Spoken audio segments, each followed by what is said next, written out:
natin alam ang kanyang background, ang kanyang pinanggalingan. Hindi natin alam ang kanyang mga insecurities na pinipilit pala niyang takpan. Hindi natin alam ang mga ipinaglalaban niya, ng mga gusto niya sa buhay. Mga naging kabiguan niya na ayaw na niyang maulit pa, o kaya yung minimithi niya, kaya ipinaglalaban niya. Kuminsan tuloy, may mga nagagawa o nasasabi silang nakakainis na. Mark 10:17-21. A man ran up and knelt before him, meaning Jesus, and asked him, "Good teacher, what must I do to inherit eternal life?" Jesus said to him, "You know the commandments." He said to him, "Teacher, I have kept all of this since my youth." Jesus, looking at him, loved him and said, "You lack one thing." A very interesting episode in the earthly ministry of the Lord. Merong isang batang lalaki, hindi naman sanggol, kundi a young man, not yet very old, but already accomplished in many ways. At maganda ang tanong, paano ako magkakaroon ng buhay na walang hanggan? Paano ako paghaharian ng Diyos sa aking puso? Paano ako magkakaroon ng kahit kapirasong langit sa aking sariling pagkatao? Sabi ni Lord, alam mo naman ang utusan. Ibig sabihin, napakaraming kautusan. Sabi niya, I have kept them all. The Lord, knowing that nobody could give all the commandments, hindi siya nainis. He loved him. And this is the lesson that we like to learn from the Lord. Yung mahalin mo yung tao kahit na alam mong yung sinasabi niya hindi tama. Maaaring nagsisinungaling siya o maaaring hindi niya alam na mali ang sinasabi niya. Pero minahal niya yung tanong, paano ako magkakaroon ng eternal life kahit hindi naman masyadong dapat mahalin yung sagot. Merong hinanap at nakita ang Panginoon na dapat mahalin sa taong ito. At least naghahanap siya ng eternal life. At least kay Jesus siya lumapit, hindi sa iba. Na bagay na dapat natin pagtuunan ng pansin pag meron tayong nakakainisan. Maghanap ka ng magugustuhan. Pag meron tayong pintas sa kapwa, maghanap ka ng maipupuri sa kanya. Maghanap ka ng good points. Kasi pag naghanap ka, makakakita ka, and you will also love that person. Maaaring hindi masyadong passionate and emotional love, but you will have a space in your heart for this person. Kung hindi mo totally maalis ang iyong inis, ay mababawasan man lamang. Consider that the people you don't like are also God's creations. Na may mga ugali silang maaaring likas na talaga sa kanila. Hindi nila pinili. Hindi nila piniling maging sensitive. Meron din hindi nila piniling sila yung maging mayabang. Hindi nila pinili na sila yung maging brusko. Hindi nila pinili na sila yung maging mapilit. Naging biktima sila ng maraming pangyayari sa kanilang buhay. And to survive, they adapted, they adjusted, and this is the adjustment. Kaya kung minsan yung mga ayaw nilang mabaliwala sila, yun ang medyo mayabang. Yung mga ayaw masaktan, yun ang medyo nagtatapang-tapangan o kaya sobrang nagre-retreat na lang para huwag na magkaroon ng conflict. Sa dinami-rami ba naman ng mga taon, buwan, linggo, araw ng buhay ng isang tao na siya ay araw-araw sinisikap niya to survive. Kung pwede sanang malampasan yung survival, kung pwede sana maging prosperous pa, at pwede pa sana maging happy, gusto natin mangyari lahat yun. Pero alam natin hindi laging ganun na nagaganap. Maraming kabiguan ng buhay, maraming pait. And how do we react? How do we protect ourselves from becoming victims again? How do we protect ourselves from being deceived again? Nagiging ganun tuloy ang karakter natin kung minsan sa takot lang nating mautangan. Sa takot nating mahingan, sa takot nating maabuso, kaya nagkakaroon tayo ng iba't ibang mga ugaling hindi masarap na makita sa kapwa or hindi magandang makita sa atin. Pero, ang lahat ng tao ay likha ng Diyos. May pinagmulan. At kung a-appreciate natin ang kanyang konteksto, kanyang nakaraan, at yung hinaharap na gusto niya mangyari sa kanyang buhay, mas mauunawa natin. Lahat ng tao nilikha ng Diyos. Colossians 1:16, for in Him all things in heaven and on earth were created. All things have been created through Him and for Him. At syempre, hindi lang all things, all people, all creature were created for Him, in Him, because of Him, and that is Jesus Christ. So seek likable qualities in people you don't like. Mayroon silang context, may pinanggagalingan, may needs, at mayroong wants. Kaya naman tayo nagkakainisan madalas yung wants natin at yung wants ng isang tao pareho. And because of scarce resources, nagkakaroon ng competition, nagkakainisan tuloy. Pero isipin mo, gusto lang din niyang mabuhay. Kung minsan may karibal ka sa pag-ibig, kaagaw mo sa iyong minamahal, pero siya din, gusto rin niyang magmahal, gusto rin niyang mamahal siya nung mahal mo, kaya nagkakaganon siya. Pag tinignan mo yung kwento from the point of view of the person, you will dislike the person less, and you might even love the person with compassion and with kindness. And when you don't like people, take responsibility for not liking them. Huwag laging sila lamang ang sisihin. Hindi kita gusto kasi ganyan ka, kundi hindi kita gusto kasi ganito ako. Hindi ko nagugustuhan yung aggressive nature mo kasi nadala na ako sa ganyang mga ugali ng tao. Hindi ko gusto ng kuri-kuripot mo kasi ako generous. Hindi ko gusto na hindi ka palakibo kasi ako madaldal. Hindi natin nagugustuhan ng mga tao not just because of who they are, but also because of who we are and what we want and what we expect of people. Matthew 7:3, sabi ng Panginoong Jesus, "Why do you see the speck in your brother's eye, but do not notice the log in your own eye?" Bakit mo napapansin ang nakakainis sa iyong kapwa at hindi mo napapansin kung bakit ikaw ay mainisin? Bakit laging iba na lang ang may kasalanan pag nainis ka sa kanila? Hindi ba pwedeng ikaw ang may kasalanan? Kasi oversensitive ka? Kasi marumi ang iyong isip? Kasi ang interpretation mo pangit? O kasi may pride ka and everything? But check yourself, your taste, and your attitude. Why you don't like a person? Tendency kasi natin lagi sisihin yung ibang tao I don't like you, therefore it's your fault. You are not likable. Pero pag marami ka ng hindi gustong tao, 4, 5 out of 10, o 6, 7 out of 10, mag-isip-isip ka kapatid, baka ikaw na yung may problema nun. Dahil ang dami naman nila na hindi mo gusto, sobrang dami naman silang mali. O tayo na yung mali. Chances are, you will dislike people less if only you check your attitude why you don't like them. You might even like them, which is a great turnaround. The greatest victory is not to defeat the people you don't like, but for you to get to like them. Yun ang napakagandang victory. Kasi ang change nangyari sa loob natin, hindi natin ipinilit na mangyari sa iba. You would be more at peace. You'd be more relaxed. And at the end of the day, you'll be happier. Isipin niyo mga kapatid, siguro naglalaro ang guni-guni niyo ngayon yung mga taong ayaw niyo sa buhay. Isipin niyo muna, anong problema ko ba't ko siya ayaw? Ba't lagi ko na lang sa kanya ina-assign yung sisi? Kung ba't ayaw ko siya, ako yung may ayaw. Therefore, ako ang issue dito, hindi siya. Pag nilawakan natin ang gano'n ating pag-iisip, we will begin to love like Jesus. To love unconditionally. To love what might be instantly called unlovable. Pero pag tinitigan mo na, tulad ng pagtitig ng Panginoon doon sa lalaking, sabi niya, I have done all the good things. I observe all of this. And Jesus loved him. Kaya yung mga mahal natin sa buhay, mahal natin, you know why? Because we understand them.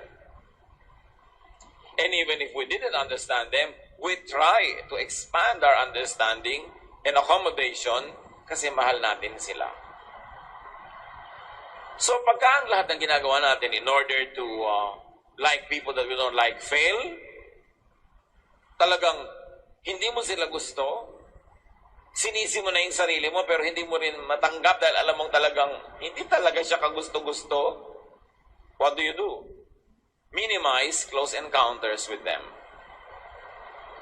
Bawasan na lang yung pakikipag-ugnayan, pakikipagtalastasan, keep some distance. Ang tanong ng iba ay paano kung kasama ko sa office? Well, keep your communication to the officially acceptable and minimum level of communication. Hindi naman pwedeng hindi ka makipag-communicate dahil interdepartmental communication or kasama mo talaga. Pero huwag na yung mga social life, huwag na yung mga unnecessary communication para mabawasan yung conflict. Sabi nga ng mga Arabs, close the door that brings in the draft. Sa kanila kasi yung ambon, pumapasok through the door kasi walang bintana ang mga bahay nila. So sabi, kung pinapasok ng ambon ang pinto, di isara mo. Minimize sources of conflict.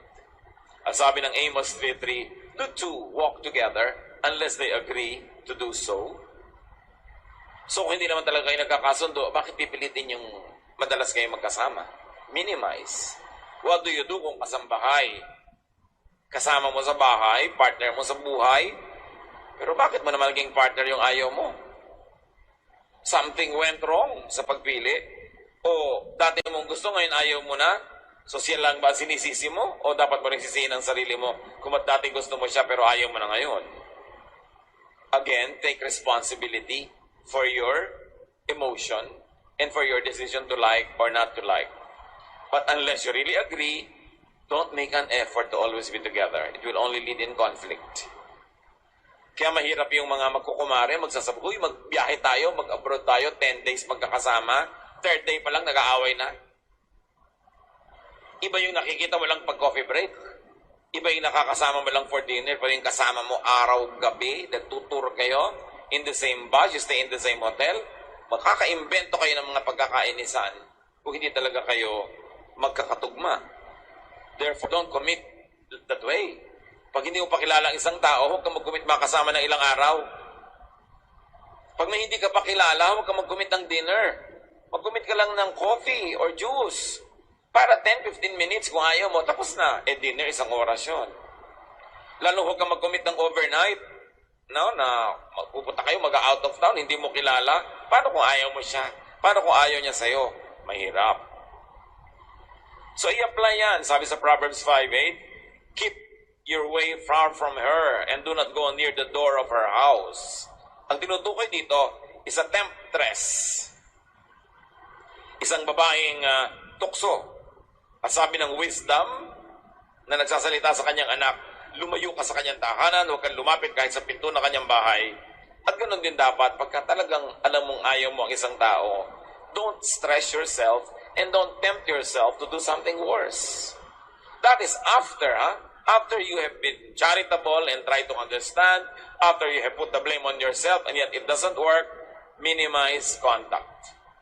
What else do you do with people you don't like? Avoid thinking of them. And if there's one thing that you should remember among the few points we will share today, remember this one. Because this is what stresses us. People always think of the people they don't like.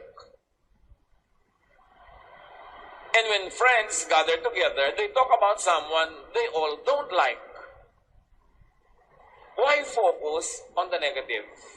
Why focus on people you don't like? Pero nangyayari yan mga kapatid. Lagi mo na iisip. Yung mga taong nanakit sa'yo nung araw, may galit ka sa kanila, naiinis ka sa kanila, lagi mo silang binabanggit. Inuungkat-ungkat sa mga usapan, binubuhay-buhay mo lang sa mga libingan ng nakaraan. That is stressful, unpleasant, even painful. Anong sabi ng Ecclesiastes tungkol sa kanyang mga pag-iisip? Nag-iisip ka ng mga nakaka-stress, nakakainis, nakakagalit. Ecclesiastes 11:10. Banish anxiety from your mind and put away pain from your body. Siyempre, pag iniisip mo sila, tumataas ang presyon mo, bumibilis ang tibok ng iyong puso, nagkakaroon pa ng palpitations yung iba, nagkakaroon ka ng allergies, nagagalit ka. Why do that to yourself? Minsan, hindi naman naiiwasan na sumasagi sa isipan natin ng mga taong hindi natin gusto, mga taong galit tayo, mga taong meron tayong sama ng loob. Pero oras na sumagi na sa isip nyo, itaboy nyo na agad. Tulad ng sabi ni Martin Luther, you cannot stop birds from flying over your head, but you can stop them from nesting in your hair. So, hindi mo naman naiiwasan. Kung minsan may sumasagi sa isipan mong unpleasant, pero huwag mo nang patagalin pa. Na parang ibon na namugad na doon, ng itlog na tumagal na doon sa isip mo, dahil ikaw ang magbabayad ng mahal when you allow anxiety to enter your mind and to stay there beyond its welcome. You would only vex yourself. Huwag pag-usapan ng mga ganung bagay, mga nakakainis, mga nakakagalit. Kung minsan nainis ka sa isang tao, hindi naman alam ng mga kasama mo, pupunta ka sa kanila, sabi po, naiinis ako kaya ganon, pati mood nila, idadamay mo pa. Dapat itapon mo na lang sa kung saan ang ganyang mga negative thoughts. Sabi ng Desiderata, avoid loud and aggressive persons. They are vexations to the spirit. Mga loud, aggressive people, panggulo sa ating spirito na nananahimik. Sino yung mga yon? Consider it as applying to people you don't like. And yet, there is still another application. Consider it to people who are in the habit of not liking many people and then infecting the others around them not to like those people as well. So, sila rin loud. Fixation. Yung, alam mo, naiinis ako kaya ano, sagot, tumigil ka na nakakakwento ng kakainisan mo dahil nakaka-vex na yung kwento mo. Wala ka bang kwento na nakakapagpakalma, puro nakakapagpagalit, puro nakakapagpainis. You are vexing me already. Dapat ginaganon mo yung mga kaibigan mo na walang ginawa, kundi magdala sa isip mo ng nakakagulo, nakakagalit. Kasi yung ating brain, territory na yan ng spirit natin eh. Dapat inaalagaan mo siya, hindi mo hinahayaan kung sino-sinong dumadapo. Ini-influensya kung saan dadalhin yung thought mo. Ang ending, nagagalit ka, nawawalan ka ng peace.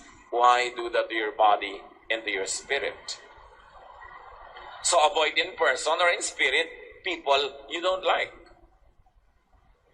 If you cannot avoid them personally because they are there physically present, avoid them inside your mind and in your heart.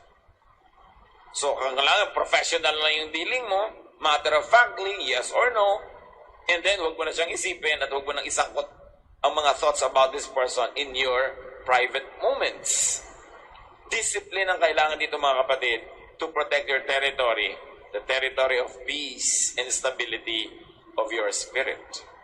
Romans 12:2, be transformed by the renewing of your minds.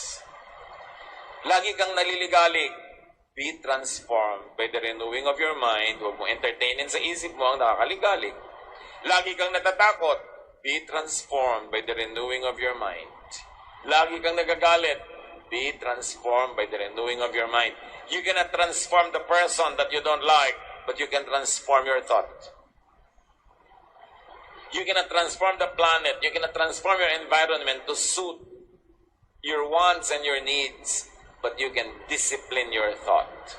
You can transform the direction of your thought. You can transform the residence of your thought. Kung lagi na lang yan nagre-reside sa magugulong mga lugar, alisin mo siya doon, dalhin mo sa tahimik. Because if there's one thing that is within your personal ability and power, it is to control the direction of your thought. Kaya mahalaga na conscious ka kapatid kung may ibang tao na nagko-control ang direction of your thought. Kasi agawan yan. Advertising, for instance, tries to control the direction of your thought. Pinapamili ka. Yung mga speeches ng politicians they try to control the direction of your thought. Pinapaboto ka sa kanya. Yung mga gumagawa ng sarili-sarili talumpati, kinokontrol niyang utak mo para maging favorable ka sa kanya at laban ka sa kalaban niya. Always be sensitive that there are people who are trying to manipulate your thoughts to benefit themselves and to use you and to exploit you. So, pantayan ang isip. Huwag ipakontrol kung kani-kanino at lalo naman, huwag ipakontrol sa yung negative side.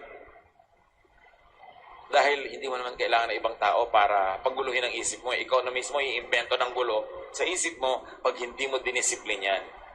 So be transformed by the renewing of your mind. It is so much easier to change our attitude than the planet. Ang isang tao na magiging mapayapa, matahimik, ay yung taong conscious kung saan pumupunta ang kanyang thoughts. What else do you do to people you don't like? Do good to them. Matthew 5:44. But I say to you, love your enemies and pray for those who persecute you. Akala ng iba, pag nakinig ka kay Jesus, lugi ka. Talo ka, ipapatalo ka dahil, I will love my enemy, di lugi naman ako. Ba't naman tayo ipapalugi ni Jesus? Mahal niya tayo. He wants us to be victorious. Pero bakit niya ipinapamahal sa atin at pinapagawa tayo ng mabuti sa ating mga kaaway? Kasi alam niya, tayo ang magbe-benefit pag ginawa natin yun. Because miracles can happen when you pray for your enemies. Either your enemy changes, or at the very least, you change. And when it is your attitude that already changed, then you no longer have an enemy. So in the realm of thought, in the realm of the mind, make friends with people you don't like. If they made friends with you in return, that's double victory. But even if they didn't, but in your mind, you no longer consider them as enemies, you are no longer angered by the memory or remembrance of them, then you're already victorious and you benefit from that victory. At saka, marami namang tao, pag ginawan mo ng mabuti, usually nababagbag din ang damdamin, gagawa rin sa'yo ng mabuti. Yung iba, mas matagal lang bago mo ma-influence na gumawa rin ng mabuti. Pero the rule of thumb is this, pag gumawa ka ng mabuti sa kapwa, mabuti rin ang gagawin niya sa'yo. May exception siyempre. Pero kesa naman ang gawin mo, masama. Dahil masama din ang gagawin niya sa'yo. So bakit yun ang gagawin mo? Panalo ang gumagawa ng mabuti. At kung hindi man ma-appreciate ng tao yon na ginawan mo ng mabuti, na-appreciate naman ng Panginoon sa langit na marunong magbigay ng gantimpala sa mga tao who are called children of peace. At may isa pa mga kapatid, siguro naman marami sa atin na ang nakadiscover nito. When you pray positively for people that you don't like, a miracle happens inside your heart. You begin to like them. Or even if you didn't get to the point of liking them, you begin to dislike them less. Hindi ba yung problema naman sa puso natin, wala naman sa labas? Yung puso mo yung nagagalit, ikaw naman problema. Pag nawala na yon at the level of the heart, di wala ka rin problema. Sabi naman ni Lord be as innocent as doves, but be wise as serpents. Hindi naman ibig sabihin na gumagawa ka ng mabuti sa kaaway mo, kinakainisan mo ay ine-expose mo na yung sarili mo sa danger na baka ka mapagsamantalahan, baka ka ma-abuse. No, of course, you know your limits. But do good, even in the realm of thought. Because something powerful and miraculous happens when we do good. Because the basic law of God is, you harvest what you plant. So mag-harvest ng tama. Do good to them. Pray for them. From a safe distance, if you like.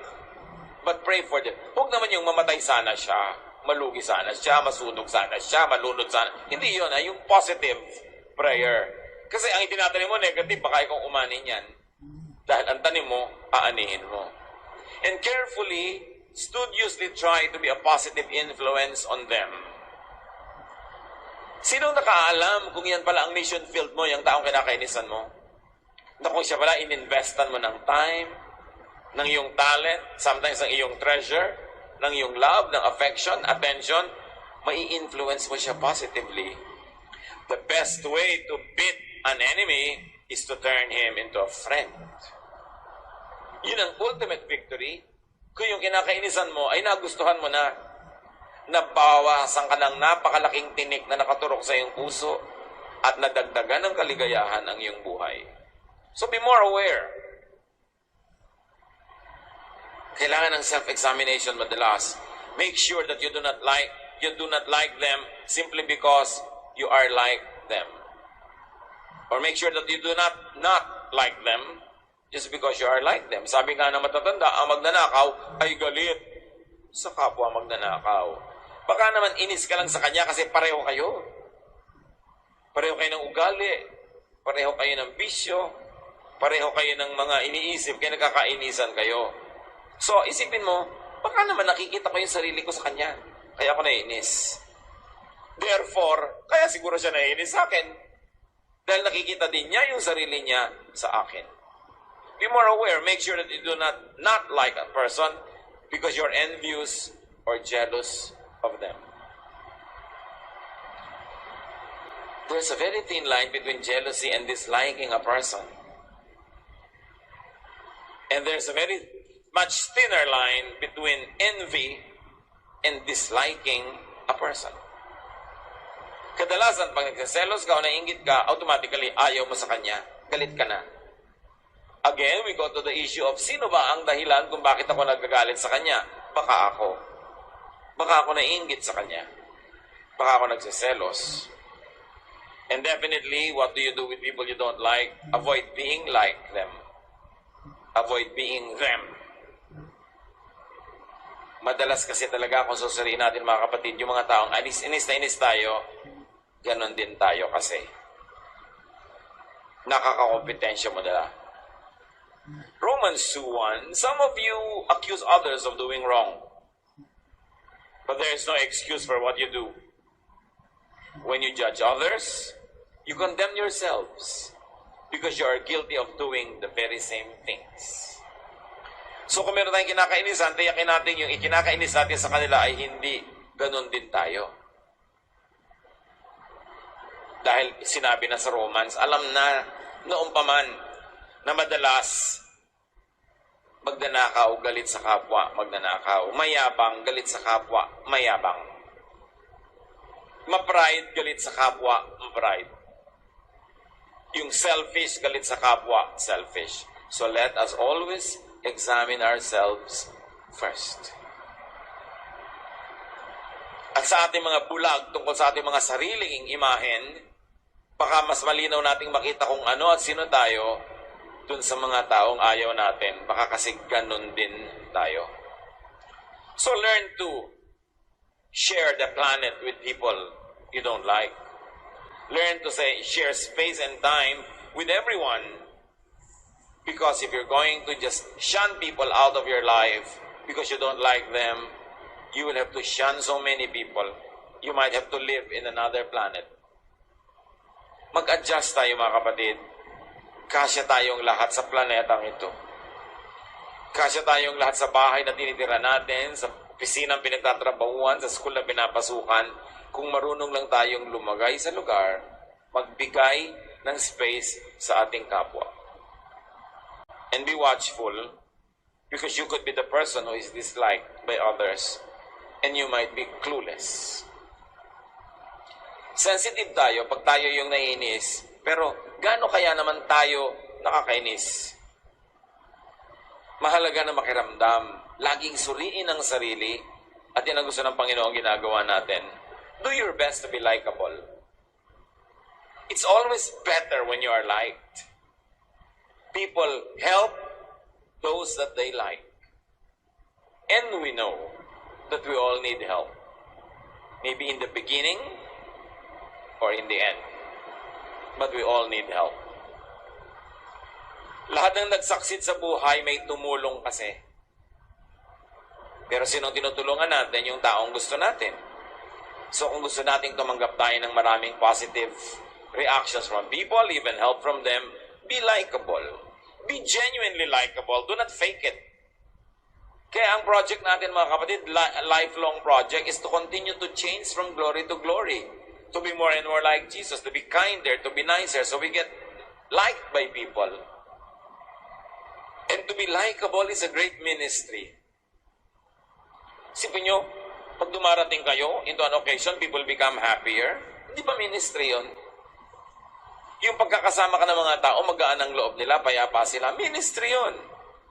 Pero yung baligtad, yung nakakainis ka, ministry yun ng mga impacto. Ministry ng mga masasamang espiritu. Na pag dumadating sila, naliligalig yung mga tao, natatakot, nagagalit, ay inis. Diba? Kaninong ministry yun? Ministry ni Satanas. Yung nakakainis ka. Ang sabi ni Lord, come to me all of you who are tired and heavy laden, and I'll give you rest. In other words, one of the biggest gifts that Jesus gives to people is rest. A restful spirit, a rested body, a rested mind in His presence. So why don't we strive to give that same gift to people? That we are not vexations, but agents of peace.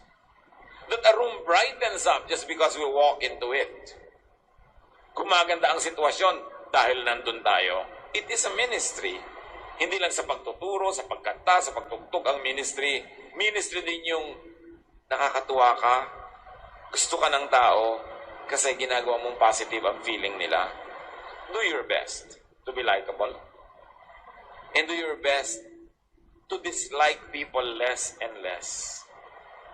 It is a great ministry to make the world a better place for others and for ourselves. So I challenge you, brothers and sisters, right now, think of people you don't like. Analyze why you don't like them. And owe up to your responsibility. Maybe they are not really that dislikable, pero negative din ang attitude mo sa kanila kaya lumalala tuloy.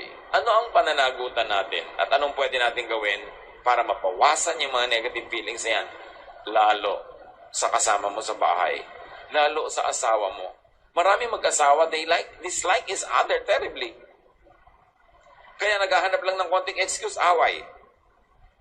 Pero project mo yan, lalo asawa mo, nanay mo, tatay mo, kapatid mo, anak mo. Dapat number one project mo, to like the person and to be likable to the person. It's not only that you like the person, but you work hard at being liked by them too. Kasi pag gusto ka rin nila, gagawa sila ng mga bagay na magugustuhan mo rin sila. Yung cycle of disliking people, I dislike you, therefore you dislike me. You dislike me, therefore I dislike you. Meron tayo diyang pananagutan. Break the cycle. Do what Jesus, love people. Understand people. And make people love you also. Panginoon naming Diyos, salamat sa mga paalala. Marami talaga kumisa ng mga tukso, nakakalimot ang mga anak na maging responsible believers, maging agents of peace, maging gift of heaven to people. Turuan niyo kami, Panginoon, na pangatawanan itong role namin na ilaw ng sanlibutan, asin ng sanlibutan, voice of the one true Lord, representative of your kingdom, O God. Ituro mo sa amin kung paano namin ito magagawang mabuti, para saan man kami magpunta, ano man na aming magawa, maging agents of peace kami. Patawarin niyo kami sa mga panahon kami nakakalimot, hindi kami nagpapatawad, madaling magalit. Forgive us. Make us more conscious of our behavior, and more than that, make us more conscious of our thoughts. Na makontrol namin ang direksyon ng aming isip para kami maging mas mapagmahal at kamahal-mahal. Pagbulay-bulayan natin, mga kapatid, ang personal na kahulugan ng lahat ng ito sa inyong mga buhay, and may the Lord empower us so that we can like more people and we can be more likable. Dear Lord, teach us, touch us, and give us practical applications.